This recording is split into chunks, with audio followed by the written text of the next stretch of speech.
Welcome to Unfinished. On today's episode, we are going to be talking about a very sensitive subject. Please forgive us if we have said anything wrong or offensive. Our prayers and thoughts go out to anyone who has lost a loved one due to gun violence or any other types of violence. We are just trying to learn and grow on this unfinished journey called life. We are going to unbox a question: are Somalis violent? Stay tuned and find out. Our topic today that we're going to get into, which is violence in Toronto. I think that the city is not doing enough of a good job in giving resources to kids in underprivileged communities to keep them busy. The community centers are not as effective anymore. I just feel like there could be a lot of things done to make the kids of today a little bit more busier. That's why they're picking up guns. I don't know. We could speak about this, but I feel like, what do you guys think? A lot of these new kids are bored? It's a very touchy and scary subject, so I brought my girlfriend to protect me today, because in 2021, women protect men. We provide and we protect. Yep. What's better than that? And right now, Bello with 2 L's and Nomad are standing up for an inanimate object, but we're not going to speak on it. We're just going to call it. He brought a stuffed animal, y'all. He brought a stuffed animal. Don't talk about my girlfriend like that. And I don't know what she's going to do for us, but okay. It's his good luck charm, so. I think she's a little bit jealous. Oh, she hated it. Oh, no. All right, back to being serious, guys. We have a very, very big prevalent issue. And we obviously are not going to come up with all the answers today, but maybe we could speak about our own experience, what's going on, what we think we could do, how we could come as a community together to try to tackle this problem, man. Yeah. It's a very, very tough issue, because it doesn't only affect the Somali community. This is a problem within Black communities and other minorities. We've lost young Somali brothers to the streets, and I wanted to ask you guys, why is gun violence a problem in Toronto? I feel like gun violence became a bigger problem. It's not a new problem, but it became a bigger problem now in the later 2000s. I feel like growing up, I used to hear about people getting like shot and killed in my neighborhood, but it was like 2 every like 3 years, as opposed to now where it's like 7 in 1 year, you know? I think guns are more accessible now. There's little to no penalization for anybody. I've never seen most of my friends that were murdered. No one was trialed for their murder. Unsolved. All of them go unsolved. And I think even when I have when parents and people from the public and from our communities try to communicate with the law officials about what's going on in our communities, they kind of point the finger back at us. And say it's a you problem, it's not an us problem.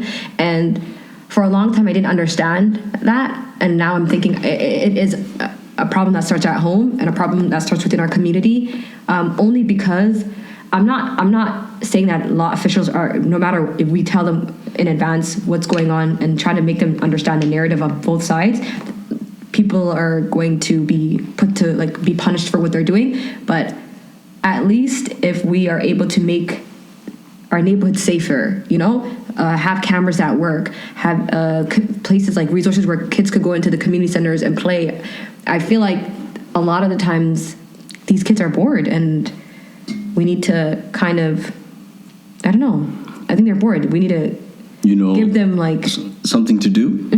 Idle hands is a devil's playground. I agree with you. So I lost my brother due to gun violence on HAJJI, and we grew up in a household where we had a very strong connection with my father. My father was very hands-on his whole entire life, right?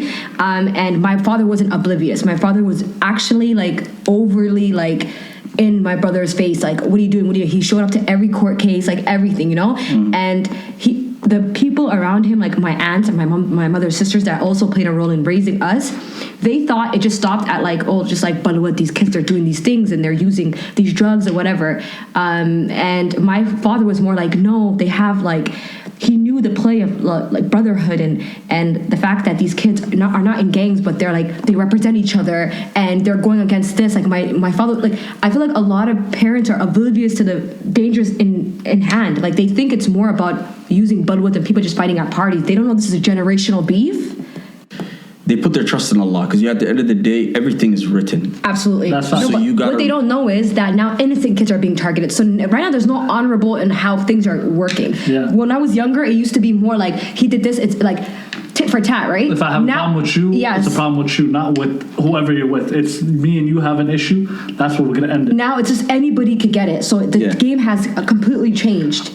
I wouldn't say that game has changed. I just feel like it's bigger than the violence itself. Like everything is written for you. That at any given moment people could die. So when you know like a sign of Islam. Like a sign of Islam is a lot of death and a lot of births. Mm-hmm. So if you look at Muslim countries, they have a lot of deaths and they have a lot of births. Mm-hmm. I personally believe Somalis are the most righteous of mankind. That's me speaking from a biased place. But when I look at the hardships that Somali families go through, I see a lot of righteousness. Every family has a lot of problems that they go through that they don't speak to on a daily. Calamities. Exactly. But what's the difference between me growing up in the neighborhood I grew up in for 25 years plus, and then my neighbors that are Bangladesh, I grew up in the same neighborhood, and all my siblings turned one way, and all their children turned the other way. Like, what's causing Somali families or Somali brothers to join a lifestyle that's foreign to us, but it doesn't have the same, it's not the same narrative for other Muslim minorities in the same neighborhood as us? What do you think it is, Smooth?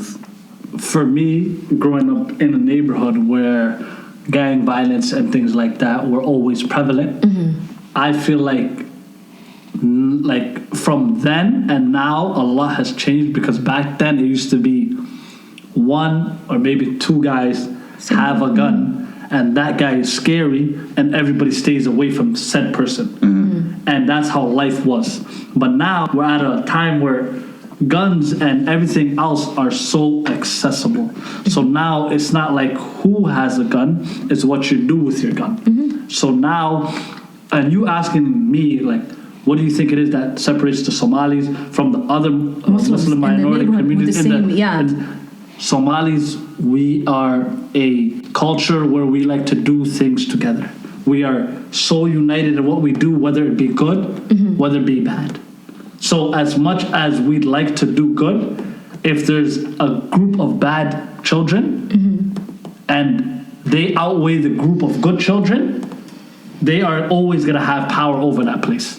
So let's say, for example, you have a bunch of kids that go to college, go to university, and they all live in one neighborhood. And there's a bunch of kids that are in the street lifestyle, the gang lifestyle. And these kids, now you have to remember, all these kids grew up together, right? So now they have connections, regardless. The good kid, the bad kid, all of them have a connection that's beyond that. So they're a brotherhood, regardless.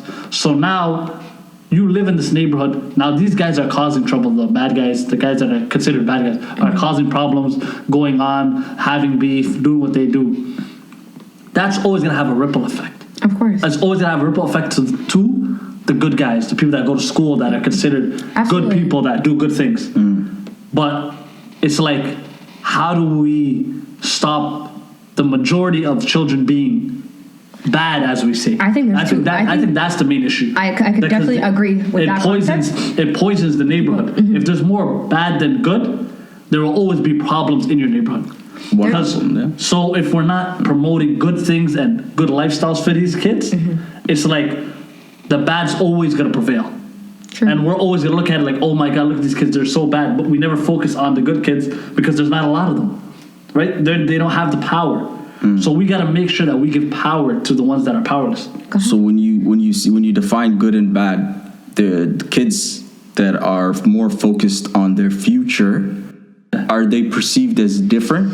No, I feel like they're perceived like this is the thing. This is the misconception that people. Everybody wants to be that guy. Yeah, everybody wants to be the hood dude and be that. But what you don't understand is that same hood kid that's so mean and so glorified. In that neighborhood, he might be the nicest kid. Every aunt and every uncle and every person in that neighborhood might love that kid, and he might be a beaming light of happiness. He might be the guy that is helping your mom carry the groceries. He's in the summer buying out an ice cream truck, getting all the kids some ice cream. He's the one holding a barbecue, showing you the fun. Everybody's a good guy in somebody's somebody's eyes. It's bad. I don't define someone's character by who they are. You can be a hood guy and still be very good. Still have a good heart, take care of what you need to take care of, and do what you do. I think there's two problems that in the Somali community.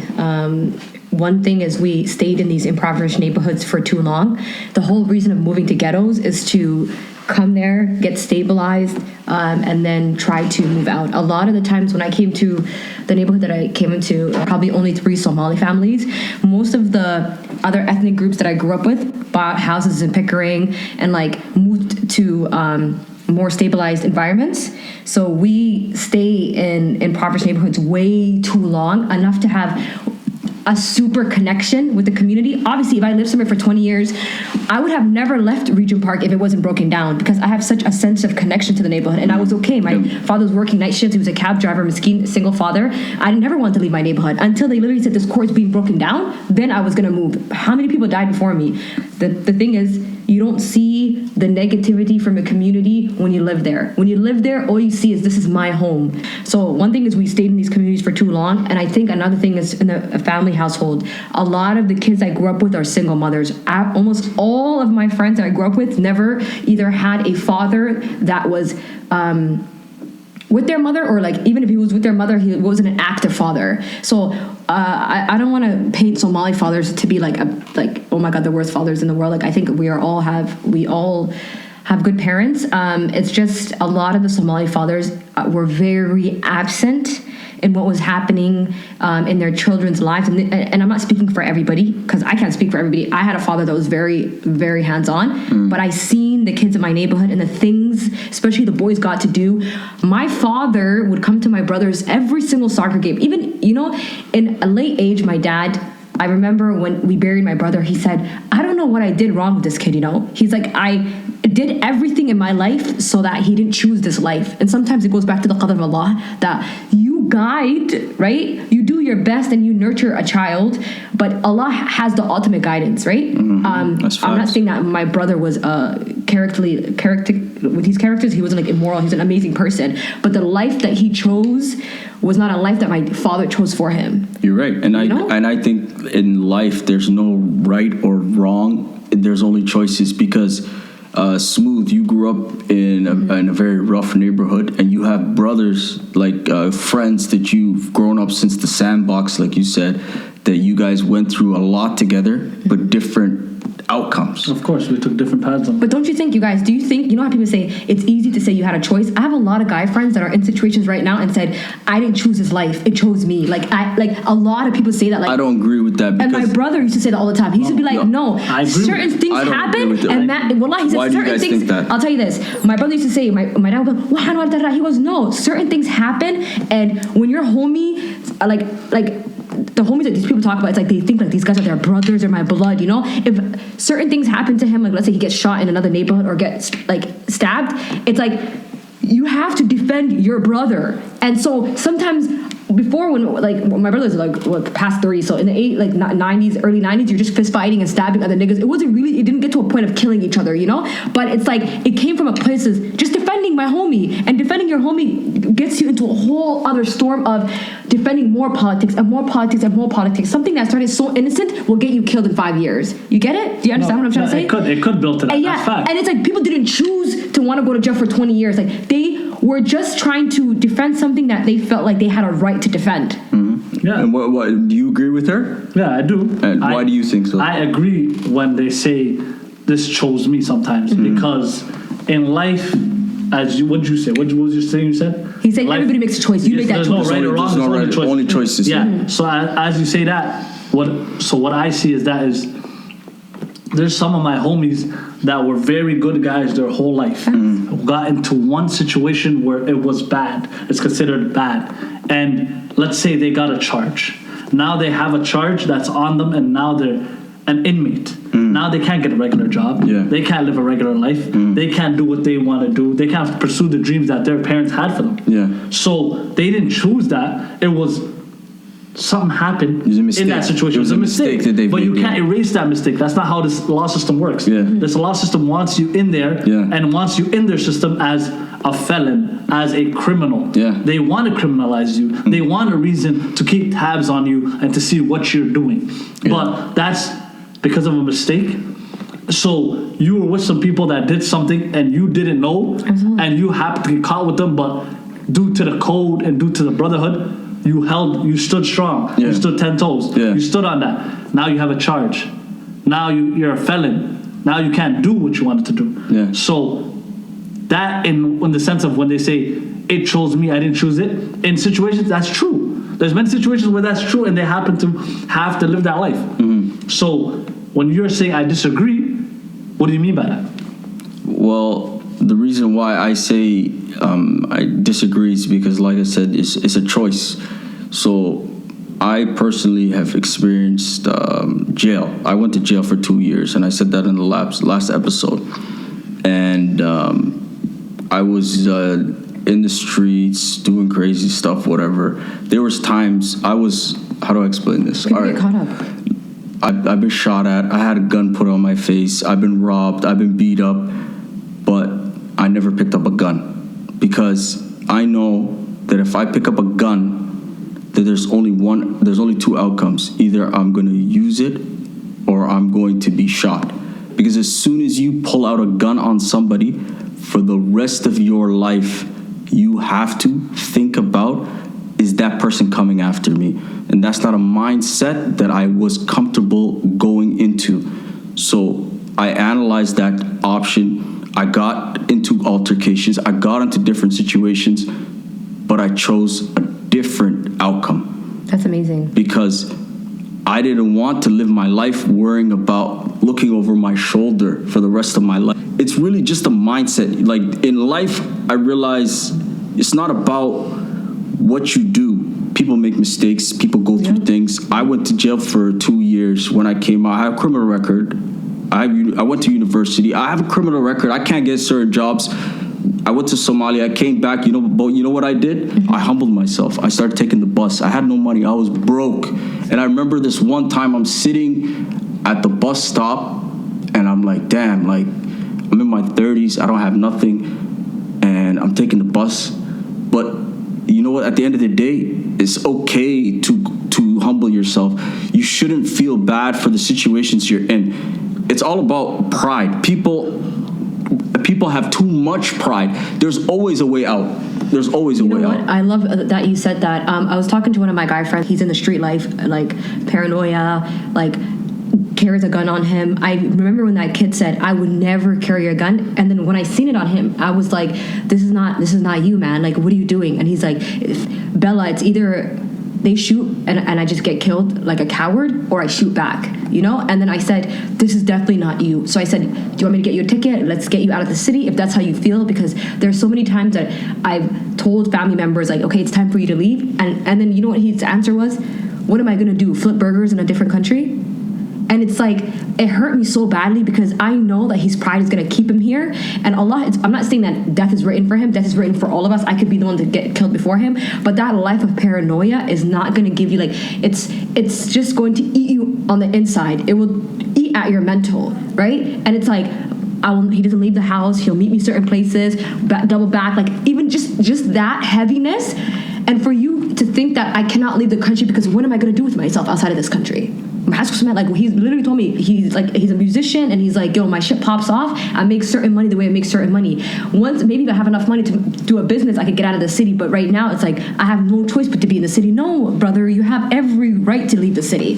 If a place is not serving you purpose, and it's only eating at your mental, and you feel like you're just going on a down spiral ladder, you should want to leave. And I feel like it's like shaitan, exactly how you were saying, humble yourself, and to feel like, taking the bus is like, people think that's like the lowest thing that you could do, but to me at least that's freedom. You're right. You sit at the bus stop, no one's looking for a nomad to pop at nomad. If it had written that happens, but you're not sitting there looking behind your back and stuff like that, that's freedom to somebody. That's freedom. We're not being able, not having to worry and look behind your back. I remember one day I was sitting at the bus stop, and there was this older black man sitting beside me at the bus stop, and he asked me for change for the bus because he wanted to go up the street. And he said the funniest thing to me, and I still remember it to this day. And when he asked me for the money, he said, right now I'm broke, but I'm not poor, because poor is a mindset and broke is a state. Real nigga. And I started laughing. It's true. Humble yourself. Humble yourself. I gave him the change, of course. He's a real nigga. No. Wallahi. So a lot of people are prideful and they don't know a way out. And back to what you were saying, life is a choice, but some people don't have. Like, I feel like with you made these mistakes. Maybe it could be wrong place, wrong time, small little choices that you made. But the people around you were not, I believe, we're not like a bunch of gangbangers, and like these are not, you're not tied to any community for like 25 plus years where you have to go back. Either you answer to them or you answer to other people. Some people feel like they're too deep in. The ties. Yeah, the ties is too much. Even if you wanted to come out of you, like I used to visit my brother, and I used to be like, "This is not you," and he'd be like, "It's like the answers that he was giving me was like more cult like answers." Like it's like, and I get it. I used to say, wallahi, with me, I'm a very strong-minded person, and when I was younger, like I would fight with my brother. Like I have 5 sisters. My sister, but these two live, they're so crazy. Send them to Somalia. Like I would fight with them and stuff like that. And I always said, my dad even said, if this one was a man, if this one was a man, and it's true, because I'm very like right away, like what, who are you talking to? Like I had that, and I came from a place of privilege because I'm a female. Nobody putting a gun on me. And then they mean this girl, we're gonna fight. Whoever wins, we're using our hands, But I'm very like, I act with instinct, and I don't really think when I was younger. So I feel like I would have kind of chose the gun lifestyle. It wouldn't choose me. And some people, it's just because you guys are men, you guys have to withdraw certain emotions, especially now the young kids, they don't fight anymore, like no, there's no more fight. There's no, and before when I was growing up, it's like there's a big homie, there's a little homie. Now everybody wants to be the big homie. Everybody's the same level. There's no hierarchy. There's no oh, this guy does everybody's this. flashing. No, I get money, you get money, you have a gun, I have a gun, we're on the same level. Yeah. Like your gun, they didn't stop making guns when they made yours. Mm-hmm. That's how these kids think. That's literally how they think. It's like, I have a gun, you have a gun. Facts. You make money, I make money. Okay, that's it. Unless somebody's putting money in their pocket and they're feeding them and they're doing this, that's the only way you're going to have a big homie. But these kids are now all on the same level as their big homie, because their big homie's still in the neighborhood. Mm-hmm. That same big homie is still in the neighborhood with them. Also, the internet's evil. I feel like when we were younger, there was beef, but it wasn't televised. The way beef is televised right now, certain things gets under my skin. You get it? So it's like when you bury your sibling and they've died due to gun violence, their video being a topic of discussion on social media, it could really affect somebody. You know what I'm trying to say? Of course, it's gonna affect your mental health. Exactly. Because now we get past everything else. Now you're affecting somebody's mentals by bringing up trauma. Yeah. This is trauma that people are trying to bury, overcome and forget. Now they're throwing it in your face, like, yeah, like we did this, we did that. Your dead homie this, your dead homie that. Why are you talking about the dead? So if you see your siblings' brains splattered on Instagram on a regular blog website, you don't think that's enough to pick up a gun? Yeah, that's enough to push someone over the edge. Yes. Even if they're a good person. Yes. Doesn't matter how good of a person you are. Yes. If you have things thrown in your face all day long, mm-hmm. someone's gonna break. Mm-hmm. There's gonna be, every human has a breaking point. So now if you're throwing things in somebody's face all day long, guess what? Even the good guy can turn bad. Absolutely. There's no such thing as somebody that's above it all. Like, we're human. At the end of the day, we're human, we have emotions. Yeah. Mm-hmm. So if you take out the emotions out of a human, then I understand. Mm-hmm. But everybody has emotions. No matter how hard body, how cool, how strong they think they are, how firm, Everybody has a breaking point. You know, like I remember in the last episode, you said you made a good point about like you could be having the worst day, and somebody could say something that could set you off, right? Mm-hmm. And the littlest thing can take you to another level, right? And I think my solution is focusing on how to give young people the tools to deal with their emotions. I think women do a whole lot better job of dealing with their emotions because they accept the emotion, they analyze it, and then they move forward. But a lot of young guys, they think it's not cool to analyze your emotions, and you got to hold it in and keep it in. We come from a place of privilege. I feel like my brother could die and I could come back to my neighborhood. Everyone would be like, "Hold on, we're praying for you." If I had a younger brother, people like, "So are you gonna get it back in blood?" Like, guys have a lot of pressure on them to go and defend a situation. No one has ever came to me and said, "You're gonna ride out for your dead homie," but I've been in positions where I told my cousins like certain things out of anger, like, "So you know what time it is, right?" Like, as a female. Only, and I'm gonna be really true. I could, when you're very like angry, you know what I'm trying to say, and you know what time it is. It's people know what time it is, and it's like we're Muslims, and sometimes we have to take a step back and say, "A'udhu billahi minash shaitanir rajeem." This life is really a test, and our people are being tested on a level like there's actually no. I'm pretty sure people have been tested with this before us because this life is repeated. Allah subhanahu wa ta'ala says it. Yeah. I've tested the people before you, and we're going to see who is true in faith and who is going to stay steadfast, right? But men and women have a different onus on them, like a different type of, you know? Of course. How are you going to defend that? No, of course, because like it's that mentality. We could be weak in our emotion. Yeah. We could cry. We could go on social media. We could go on Instagram Live and cry. Like everybody's like, "Oh my God, it's the girl that lost her brother." Yeah. But it's like if you cry today, Nomad and my brother Smooth on social media just because your brother died, you know, people will record you and use that for the rest of their life. Like and ridicule you. They do that to a guy right now for the rest of his life, and it's like that's Jordan too. Yeah, it became a meme forever. But do you think Jordan cares about people posting pictures? Not at all. He's laughing in the billions. Why? Because he's getting to the bag. Yeah, because at the end of the day, you gotta look at it in terms of this life is temporary. I can say it over again. It's but a day. It's gonna pass like right away. You're gonna blink one day. You're gonna be 50 years old. You're gonna forget like whoa, what just happened to me? Blah blah blah. I wanted to talk about a story in the Quran, the story of Yusuf alayhi salam. And if you get an opportunity, you should really look into reading his story. It's one of the most beautiful stories in the Quran. I love reading stories about the prophets and different people in history because of all the hardships that they overcome, and it just puts things in perspective to me about my life, that it's not a big deal. Everything that you go through is nothing. I think people should always actually do that. Sorry to interrupt you. Like they say that if you look in the Quran, your story is in there somewhere in there. Yeah, it's so beautiful. Cause so many times in my life, like when I'm going through something and like I'll open Surah Maryam or something, and I'll like read a paraphrase, and it's like it puts your life into perspective. Do you know the most beautiful thing about the Quran is every time as you age and every time you read the Quran, it means something different to you. It grows with you while you read it. And I'm going to get back to the story of Yusuf. And at the beginning of the surah, Yusuf alayhi salam, he goes to his father and he says, "Oh my father, indeed I have seen a dream, 11 stars and the sun and the moon. And the sun and the moon, I saw them prostrating to me." And his father Yaqub replied to him, "O my son, do not relate your vision to your brothers, or they will contrive against you a plan. Indeed, Satan to man is a manifest enemy. Indeed, your Lord is knowing and wise. Certainly, were there in Joseph and his brothers signs for those who ask.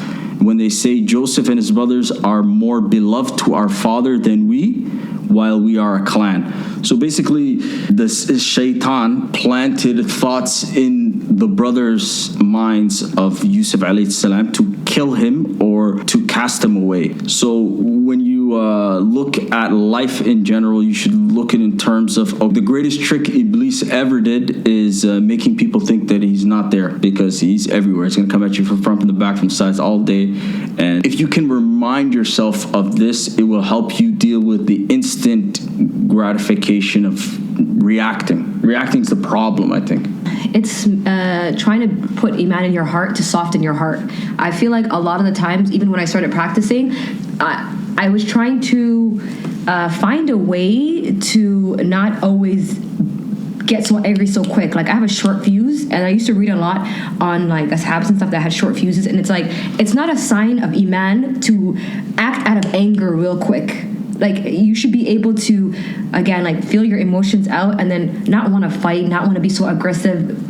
Part of being a Muslim is practicing patience and practicing kindness. I feel like I was kind when I wanted to be, but I'm one of those people, like, I would choose aggression before everything. And it kind of follows you, that character. I was like that in middle school, in high school I was like that. Not the bully, but like the gale, you know what I'm saying? You know, and it's like, the older you get, like, you don't want to take that like character with you. It's like, at a certain age, you're like, you want to be more practical, you know, especially if you're saying you're practicing. When you say you're practicing, you can't have enemies everywhere. It's weird, you know? So a lot of the times when I read about hadiths and stories of the Prophet, it's just all comes to being kind and patient and steadfast, and I try to implement that every day. So now even sometimes when I feel like somebody's like saying something bad or I'm taking it in a bad way, I try to practice kindness in a sense where I give my Muslim brother and sister 70 excuses, or they didn't mean it that way, or I think I might have reacted that way, and I feel like I feel like that, because a lot of people get into beefs and it wasn't even like that. It wasn't that type of politics, and people take it there because how they comprehend things. But if you didn't comprehend it with a negative light already, maybe things would have turned a different way, you know? So having good thought of your brother and your sister. Wish for your brother, wish for yourself. Exactly. Yeah, right. Having good thoughts, even like, I don't think they meant it like that. Ilahi tells you to literally give them excuses. 70 excuses, and none of us won't even give you 2 excuses. Mans get, like, shoot people for less than that, you get it? And Ilahi, literally, we're going to be questioned by our judgment and our actions. And so you want to really, really think out what you're acting upon, especially when it has to do with another life, right? If you look at Somalis in the last 30 years in the diaspora that we have a lot of successful Somalis in all types of industries. If Somali people were violent, you wouldn't have reached that type of success that fast. So I think the problem is poverty, not violence. Somali people are not violent. And if you look at the Jamaican community in the 90s and the early 2000s, they had a high crime rate. If you look at the Vietnamese when they came to Canada in the 80s, if you look at the Italians, all went through the same cycle? They all went through the same cycle of violence and crime rates in low-income housing. And I think they always have the opportunity to leave low-income housing. A lot of Somali parents have this excuse of like, we're not going to go into these mortgage housing. They have no. I agree with that. Anticipation of leaving. Like, I completely agree with that part too. My late father always had that.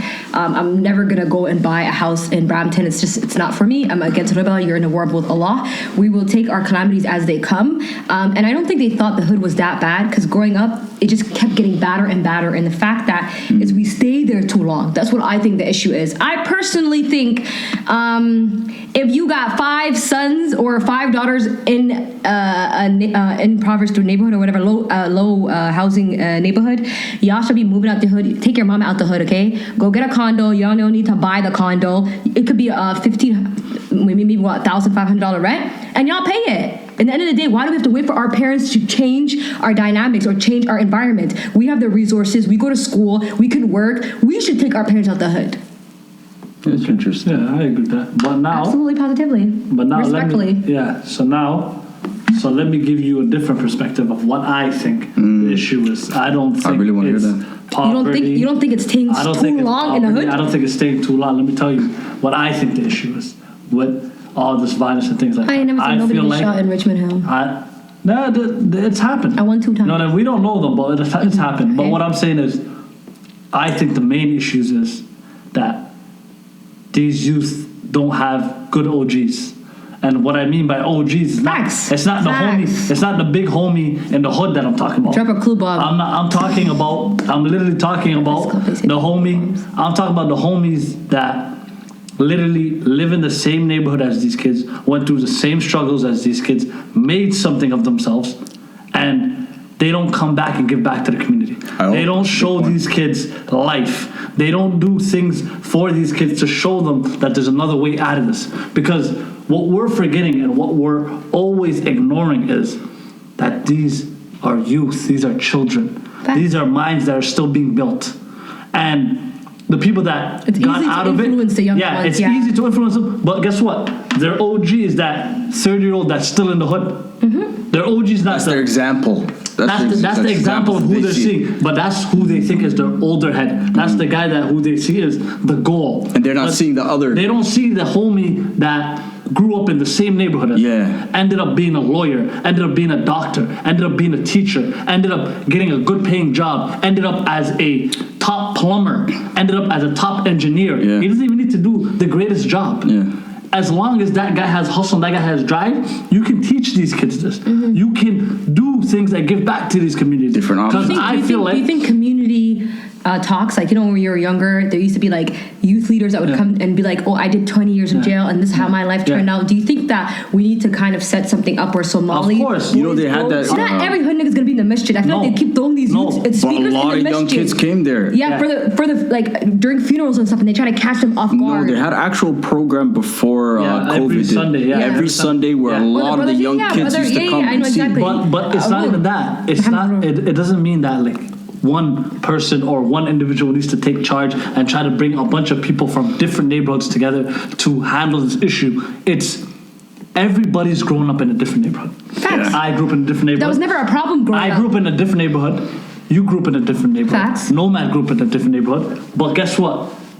We're all people that have been in these neighborhoods and have come out of it. Absolutely. Now, if I speak to a kid from my neighborhood today, and I sit down with these kids that are looked at as bad and savages, if I sit down with them, I will have a regular conversation with them and we'll talk about life and we can talk about what they want to do in life because they look at me as someone that came from the same place as them. I think what you're saying is absolutely right. We should get them while they're younger and their brains are still easy to be influenced. But when you say sometimes speaking to, because I have family members that are already like knee deep into this, and when you speak about them, it's like they feel like there's a place of no return and there's no advice given to them. It's like, I'm here, I'm already going through with it, and I'm like, there's no looking back from here. So I think some people, Ilahi will like have their path for them, and may Allah protect them and stuff like that. But I think our main focus should be these middle school, high school kids, the ones that their brains are still fresh and not like anything like from the internet, from what they're told, it's easily absorbed. So, those are the ones you need to get. Yeah, but I'm saying to you,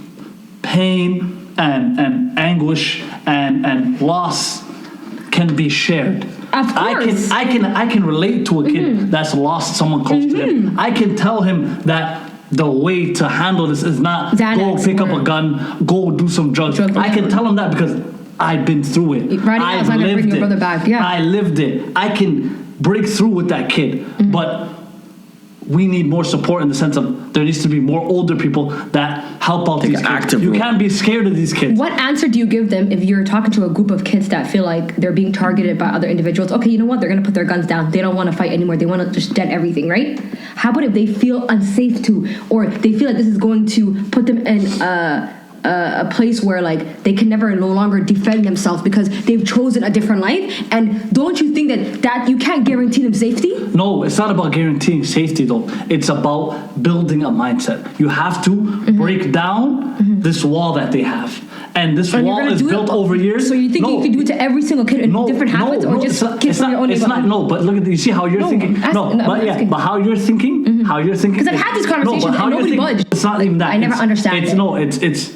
It's you're thinking in a broad struggle. scope. I guess it's the same struggle. Seeing is believing, right? Seeing somebody the same as you, they went through the same thing. It makes more sense. Like for you, how you're thinking is a broad struggle. Yeah. How I always see it is individual. I will talk to maybe a group of 15 to 20 kids.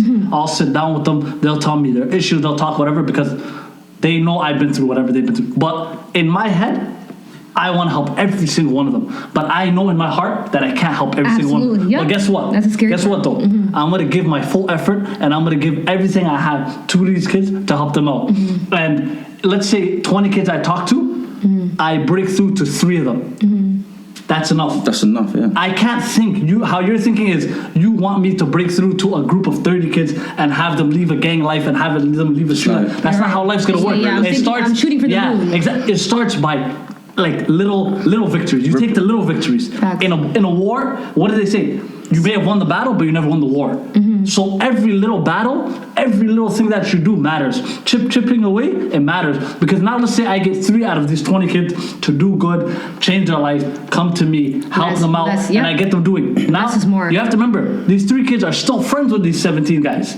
They're not going to cut them off because they decided to fix up their life. They're going to look at those guys and maybe be inspired. Oh my God, so-and-so Pay it forward. So-and-so left this lifestyle, and now he's a top plumber. He's making a bag. Okay, now he comes to him, yo, broski, like come to my crib. Come to my crib. He shows him 10 bands, legit money he made. It's true. Now he looks at that and says, Whoa.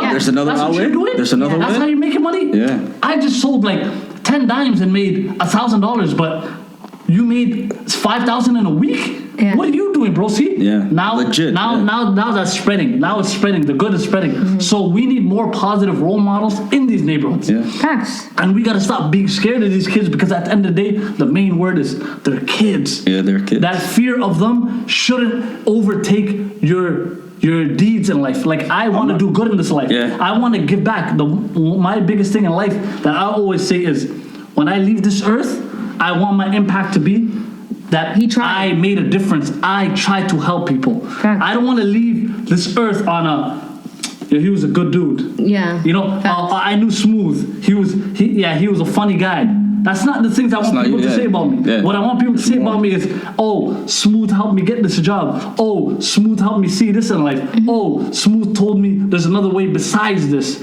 I want to have impact that helps someone get further in life because that's what makes me happy. What makes me happy is other people's happiness. If I can help you get out of the same struggle that I got out of, I want to take as much people out of the mud as I can. Facts. Yeah. I don't want to be at the mountaintop by myself. Yeah. I want to have Especially I want to have so all my much homies ties. there. I want to have so all my much homies. ties to people that are in the mud or like are in a hard behind a hard rock. A lot of the homies that passed away and the type of conversations I've had with them before they passed away, it's like you feel like at least you knew that before everything happened to them, you reached out, you were just like a phone call away and stuff like that. And a lot of the conversations haunt you because no one knows the person from the other side, you know? Of course. Everybody just sees the bad guy, Yeah. You know, no one sees the other side of this human guy that goes back to a Hoya every single day and an Abo and has the same structure, unti smelling from the house. Like, it's the same Muslim Somali dynamics. And so it's just...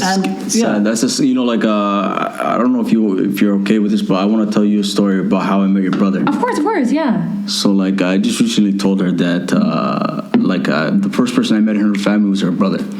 And when I was 16 years old, we met through a mutual friend.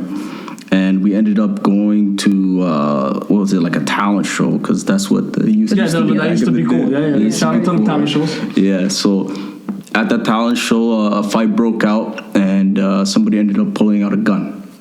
And her brother saved me, you know? And because of that moment, I always remember him. So sometimes random thoughts will come to my head and I'll remember him and I'll make dua for him, you know? May Allah accept it. May Allah accept it. So, like, it's just a reminder that even you have these young brothers that passed away, Allah nahisto, it doesn't mean that they were bad people. You see bad people doing good things. Absolutely. All across the world, right? And you'll see good people doing bad things because we all make mistakes at the end of the day. And on the day of judgment, Allah saves 99 parts of His mercy for the day of judgment. And if you see, the mothers have a nahris that mankind itself doesn't have. And that blows my mind when I think about on the day of judgment, the most merciful is going more merciful than your mother, even the one that mothers. And that blows my mind because you're going to see, we don't know who's going to go to heaven, who's going to go to hell. All we know is that this world is just a test, right? So, and of course, like you said, your pops did everything, and that was his test. You know what I'm saying? So like you gotta remember. And everything, like, I never want to like paint my brother up to be a villain. He was the best brother a sister could have. He was an amazing character. He was a very great person. Very funny. It's just that our parents want a certain lifestyle for us and a certain image, and for you to be like, even me right now, like I went to university, but I was always saying masters, PhD, masters. Like you're never, wallahi, you're never good enough. You know. That's what I love about Somali parents. Yeah, it's always like more. And so I think that we're all sometimes could be a villain in somebody's story. We all wake up thinking we're good people, but we're all a villain in somebody's story. Exactly. And so we feel like we're dehumanizing these brothers. That's what I'm saying. I feel like that's the main. Humans. That's the main thing. I feel like that gets lost in this. These young conversation of these youth and the violence and the perception of Toronto Somalis. It's this perception that they're violent individuals. That they're mean. That they're all about the gang life. They're not. They're humans. They have regular conversations. They laugh. They go home to their mom's house. I even think sometimes I tell a lot of people, do you think everybody that chooses to do certain things, it's like if they could avoid choosing that lifestyle, I feel like they would have avoided it too. No, they would. Wallahi, I feel like, you know, when we say, oh, let's talk to one side, it's like, no, talk to both sides. Both sides would want somebody to talk to them. I feel like nobody wants to go live the rest of their life in this type of ariri, like fear. Nobody, not the bad guy, not the hood guy, not the, you know. You're absolutely right, because like everybody wants a dead guy. Yeah, no, like a little while ago, like a couple of years ago, our community center, like that's where most of the kids used to reconvene and come and do different things, or they'd be in the neighborhood. And at the time when I was doing a lot and I was really trying to help these youth out, one idea I had and I came up with and did with some of the homies that I know is that I had some of these homies that they look up to and that they think is that guy, that dude in the neighborhood. I had them talk to these kids on a regular conversation. And the children and the youth were shocked at what was coming out of these guys' mouths.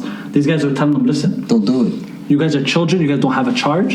You guys all live at your mother's house. You guys are in school. You guys have a clean slate. They're looking at them telling them, I can't go to the States. I can't see certain family members. I can't chill with some of my friends because he's a felon and I'm a felon. Like, you guys have a chance in life that we don't have.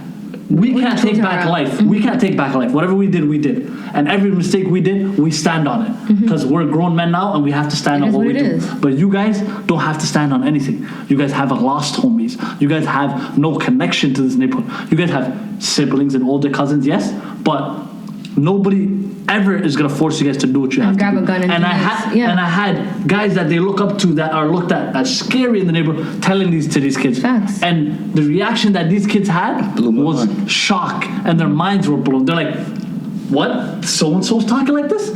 He's doing this, that, and the third. The one thing that I want to like finish this off with is in the last couple of years or so, the people leading the charge of trying to help the Somali community and speak on these things has been Somali women. Yeah. And guess what? Nobody listens to us. Guess what? I put my hand up and I show love to them. I respect them for that.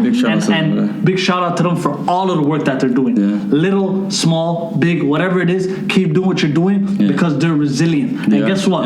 The Somali men in the community, we need to step up. Absolutely. We need to help these sisters. Right. Because at the end of the day, as much good and as much help as they want to give these kids, like, no disrespect to any woman, is so much we can do. There's only so much we can do. It's just like the single mother household. Your mom can do everything for you, but she'll never understand being a male. Never, yeah. So, as males and as young men in the city, we need to do more, and we need to be more frontline with our sisters. We need to be hand in hand with our sisters when they're leading these conversations. It can't be just them. But you know, they need support, and the support has to come from us. That has to come from people that have come from these marginalized neighborhoods and are doing a little bit of good. You don't have to be the greatest person. No, you can have a regular job. Anything you say matters. Don't be scared of these kids. Come to arms, brothers, and step in. Like, we need to step up and help out these sisters. I definitely agree with you. When I was younger and when you were younger, there was an older brother that steered you towards the right way. Always. But you don't see that today, and I'm brutally honest that I personally now understand the importance of it. Before, I was too caught up in my own life. And even now, when I look at young kids, I get scared when I see them because there's a stigma that around young Somali kids in Toronto, which is wrong. And I think the media has portrayed Somalis in a very negative light. And Somalis themselves are not violent people. They are very happy, kind people. And another thing that we need to focus on is the identity. Somali women understand the culture. They listen to the music. Somali boys and the Somali men have steered away from the culture and looking at it. There's a stigma Mostly here in Canada. Toronto, though, only. Yeah, there's a stigma for Somali guys where they think it's not cool or not nice to know the culture. That's another reason why I brought my girlfriend. So we will talk about that sooner or later, where we're going to talk about the importance of camels to the Somali man. So you guys get a better understanding of what it is to be a Somali man, you know? I always wants to throw us off. Okay, let's go to the camel conversation because I'm actually very excited to hear this. What? Your camel. She's rolling her eyes. I think she's still jealous of my camel. She still hasn't Googled the value of the camel because she knows it's worth a lot. She wanted to get out my statement at the beginning where I said I can, get a wife with a female camel. That's worth a lot. So for those girls that want 50K meher, 20K meher, guess what? There's no camels in Toronto, so... No, I'm going back. She's going back home. She's going back home to get her payment. Conversation does not apply to you, brother. No, it does. I can pay for that camel at home. Well, when we go back home, we both go ride that camel. What? We're going to have a home back in Somalia. Don't play with me. He is telling you a lie like everyone does in the GTA. Okay. Oh, wow. And we're back at that again. Let's move into something more lighter. Drum rolls. We're going to do the Somali Spotlight. And today I picked a friend of mine from Minnesota who I deeply admire. And I think this will interest you. Smooth, because you do deal with young children and you understand the importance of creativity. Of course. So the spotlight today is going to be on a brother from Minnesota named Mohammed Haji. He is an author of a comic book called Laylo and a founder of Bahdoon Comics, which is very interesting because to me, it blew my mind that there's a young brother who created a comic book. And the Laylo comic book is based on a Somali superhero woman. I've actually seen it. You seen it before? Yeah. So there's a buzz in Minnesota about it. Big buzz. You know, Big Deal knows what's going on. I know everything in Purahlo City. With the MSP airport in and out. Oh. It's my second home. Okay. So Mohammed Haji was born in Somalia, and he was displaced by war like most of us Somalis in the diaspora. He found himself in South Africa as a young boy, living in a city called Port Elizabeth, and not away from his mother who lived in East Africa and his father who lived in the US. And he had a love for creativity and arts, which was founded by his mother taking him to see a movie as a young boy. And from watching that movie, he was fascinated by acting. And as he became a teenager, he had an opportunity to... this is a funny story. He actually he was hanging out with his friends who were South African, and they were telling him, "Hey, there's an audition." And they were about to hop in a van, and he hopped in the van without knowing anything about where he was headed. I respect it. I love it. Always risk it for the biscuit. Which is beautiful. And he ended up getting picked to actually fly to Cape Town, I think it was, to do the final audition with the director. And at the time, he didn't understand the magnitude of that. And when he ended up getting the position for, this is a movie called Asad in South Africa, if you guys ever have opportunity to watch it.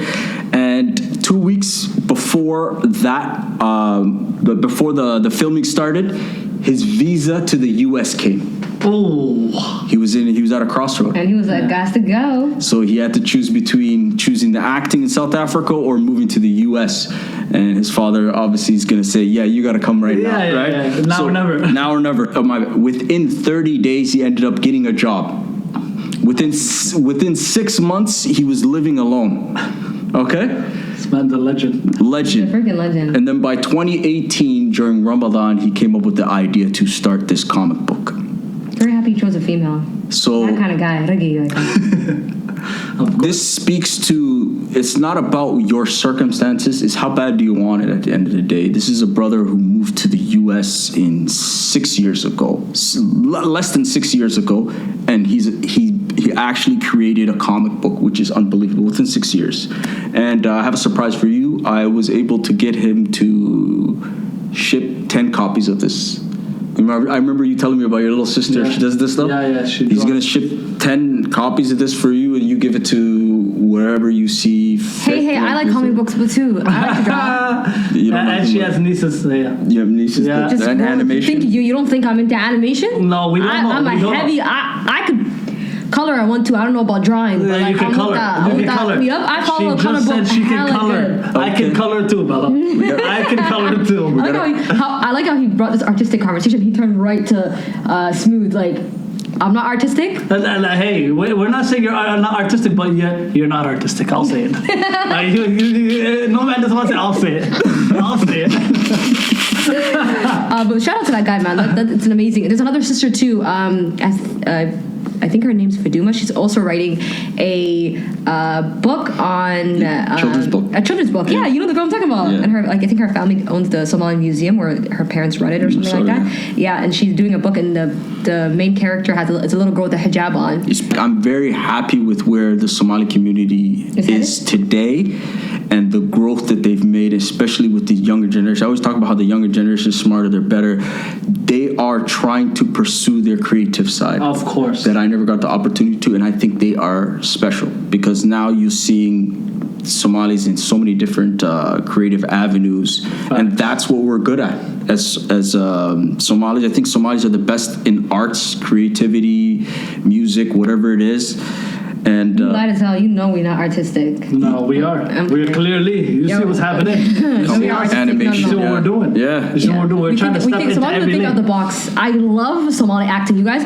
Once you guys have a chance, please go and tap into the Somali community on YouTube. They are unmatched. My sisters, I was watching the Unmatched. show with my sister and my mom the other day of this guy named Liban, Abdi Liban, Yes. and this other girl. He's on Universal TV. And this other girl, I don't remember who she They're was. hilarious. It was actually very, very funny. They are obsessed with I think somebody taught them in 2020 what a prank is. Every day it's prank. Every day is a new prank. My husband died. I died. Prank. Can't sleep. Can't walk. Prank. Literally, I cry because they're being so like they're just so genuine. There's no like new. Somalis are fun. They're Yeah, freaking naturally hilarious. funny. They're not Somalis are the scripted. funniest Yeah, people we're in the world. naturally We're the funny. funnest people in the world. Funny. Yeah. You And gotta their love views it. are outside of this world. So I said that next time I come back on YouTube, I'm trying to work on my Somali. I just want to let you guys know. No, I told my sister the only way I'm going to come back on YouTube is if I could cater to the Somali community in Somalia. Yeah. Like I want to be able to speak to my. You know they used to say to my comments, Naya, why you don't know your own language? It's true. These people are not. It's not. I should not only be catering to people that speak English. And sometimes subtitles is not enough for people. So you're gonna learn the culture? I speak the language, but I want to be able to be like, okay, today month makeup cake or hafsmena or Somali, you know. Mabeline. Don't quote me, but you know what? Maybe it's Maybelline. You know, so I love them, man. Our people. Sometimes we negative light is shunned on us a lot, but It's we terrible. I are don't believe people it. that persevere. And that's why we have the Somali Spotlight, amongst other things, because we want to Remind show you the guys. world and remind you that we're doing just as much good in this world, and we want to make sure we shine that light on everybody. Absolutely. Yeah. Small, big, middle, whatever it is, we're gonna shine the light on you. And if we haven't spoken on you, don't worry, we're gonna get to you. There's a lot of Somalis doing a lot of things, Great things, and we're all gonna give you the chance to shine. Don't worry, we got you. Absolutely. We got you. We're for the people. Oh, yeah. This podcast is always for the people, and will always be about the people. And the people, by the people, he means a female gender first, and then the mandem after. I mean, if that's the way to get me a wife, I'm on the train. Holla back, ladies. So smooth. Why you gotta be so smooth? This is not Dr. Love, okay? Come on, Be man. yourself. I know how to play the game the right way. yourself. Listen, man, I'm never gonna mess that up. Yeah. You know what I am. Team ladies, always. You know how that goes. Anyway, guys, it's time to do the glad tidings. So, Glad tidings to the believer of Black History Month. I know we were going to do, we're going to focus on Black Muslims. This person that we chose is actually from Morocco. So if French Montana. he considers himself black, technically. So yeah, he's African, right? So Morocco, cool. Cool. Yeah, we're cool. We're cool. All right, I hope you guys are cool with this. So we picked a lady named Fatima al-Fihri. Do you know who she is? No. Did you guys know?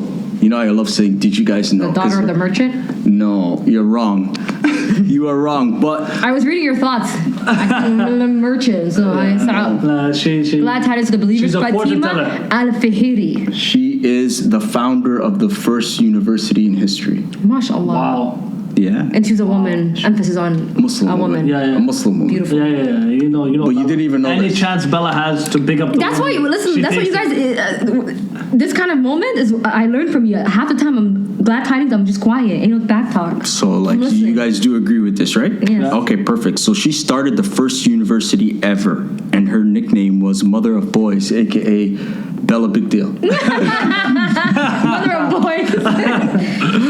Which probably stems from her endless charity and the fact that she took students under her wing. She was a daughter of a very rich merchant, and she decided to, and when her father died and her husband ended up dying, she took the money and she invested it in building a mosque, which became a learning center. And this learning center is still standing to this day. It's called Al-Qarawiyyin. Don't mind me for butchering it. And it was written in the Guinness Book of World Records that this is the first known account of a university. Insane. Mashallah. Yeah. She did something that, like, you know, Big things. a lot of people. Was she wish charging they people? could- Was university free then? It's free, of course, obviously, man. She No, did this back for then, charity. back then she was doing charity and all that. So The concept didn't even exist for university Yeah. back then. This is how do I say it? The year 800. Yeah. 800. She was born 19. You didn't 800. tell me that. I'm just thinking, you know, It's a long time ago. It was a very long time ago. Very long time ago, yeah. the concept of university in where she's from, Morocco, or concept of university across the board. The world. Was It the didn't world, 'cause it exist. was in the Guinness- She's the one who Wow. created it was Guinness Book of World Records. So first university in history And of I'm Muslim woman, I mankind. feel very Proud? proud and Blows your mind, Why right? was this not in any Knowledge is power. You know, there's a literature saying. books growing up? There's a saying. That's how it goes. There's a Kind of saying rewrite by. There's a saying That's what by we're here for. Call it her story, her story. because his is like y'all be doing too much. no. Her story. That's not how life works. But she is a woman in history. No, that's dope though. That's and she super made a dope. big impact. Super dope. Yeah, and there's a saying by a man named Stojakovic. No, Stojatis. I don't know. Stojakovic is the ball player, but You're right. You're I was right. gonna say you're leading me somewhere. Anyways, I'm just gonna go right into the saying, and he goes, "There's hundreds of young men that would die for the truth. Very few of them that would spend 5 years studying to know what that truth is. Knowledge is power. Study."